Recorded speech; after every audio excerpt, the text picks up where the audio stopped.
صورني وانا اضحك يلا يلا، وخل ضحكتي تغثهم يلا يلا، والعادة واهل البيت يلا يلا، للموت ما احبهم. الرادود الذي يقرأ الشعر، اللحن الذي يقرأ به القصيدة، هذا اللحن فيه ما يليق وفيه ما لا يليق، فيه ما يناسب أسلوب العزاء وسنن العزاء، وفيه ما ينافي سنن العزاء وأسلوب العزاء.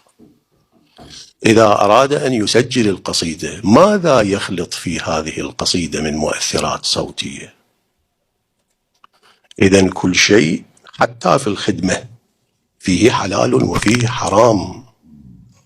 ليس الإنسان حر كما يشتهي يصنع ويريد أن ينسب صنيعته للحسين عليه السلام ويقول أنا خادم الحسين.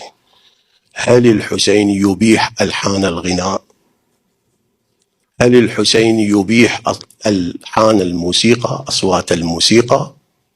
حتى يأتي الرادود والذاكر يخلط القصيدة بالموسيقى ويقدمها إلى الناس بعنوان خدمة الحسين ورثاء الحسين.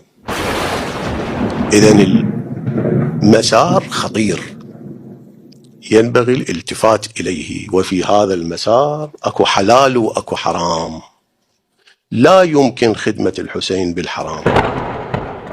ابحثوا عن طريق الحلال، وطريق الحلال يؤخذ من الأئمة عليهم السلام ومن الفقهاء الجامعين للشرائط فقط. صورني وانا اضحك